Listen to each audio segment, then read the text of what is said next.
नमस्कार, मी साटम. मी खूप ट्राय केलं, त्यामुळे राग मानू नका जर इथे मी आरेची एनर्जीचा रेफरन्स देत असताना आरेची एनर्जी नसलं तर. हे अमूलचं कूल आहे.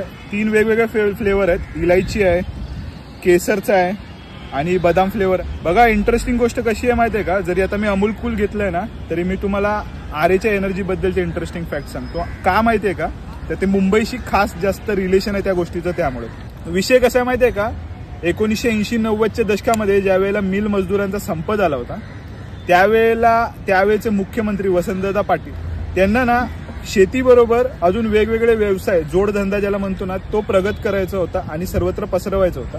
तर हे जे मिल मजदूर होते, जे तसे नोकरीच्या बाहेर होते आणि त्यांच्याकडे कुठलाही कामधंदा नव्हता, त्यांना वसंतदादांनी सांगितलं की तुम्ही जाऊन गावी शेती करा. पण हे सर्व जे आहेत ना, हे मजूर होते, शेतकरी नव्हते. तर त्यामुळे त्यांना शेती जमेलच असं नाही.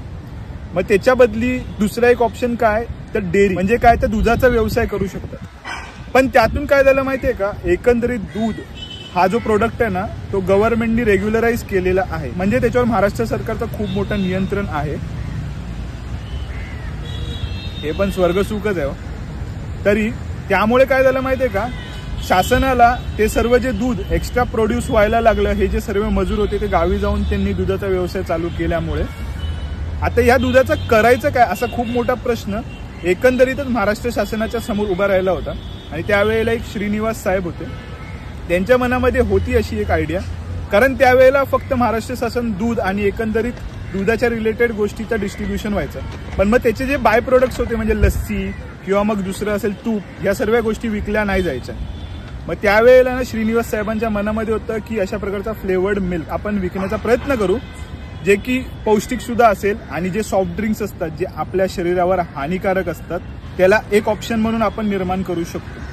तशा प्रकारचं महाराष्ट्र सरकारने प्रयत्न केला. आणि ज्या वेळेला काही सॉफ्ट ड्रिंक्स ₹1.25 मिळत होते, त्यावेळेला एनर्जी महाराष्ट्र सरकारने फक्त 25 पैशामध्ये लॉन्च केली होती. जवळपास 7,000 बॉटल विकल्या जात होत्या महाराष्ट्र सरकारच्या.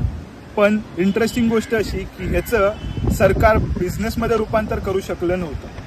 एक दिवस गुजरातमधील एका कार्यक्रमामध्ये त्यावेळेचे अमूलचे डिस्ट्रीब्युटर होते विजय परियार, त्यांना यशवंतराव भेटतात आणि ही सर्व कन्सेप्ट सांगतात. आणि त्यानंतर एनर्जी घराघरात पोचलं. तर आता अमूल कूल पिऊन एनर्जीचे ते दिवस आठवण्याचा प्रयत्न करतो. एकंदरीत माझ्यापेक्षा जी वयाने मोठी आहेत, जे आता 50-60मध्ये असतील, त्यांना माहिती असेल एनर्जीची किंमत काय होती ती त्यांच्या आयुष्यामध्ये त्यावेळेला. जपूनच गोड खा, पण हा व्हिडिओ सर्वत्र पसरवून गोडवा मात्र पसरवायला बिलकुल विसरू नका. आणि हर हर महादेव.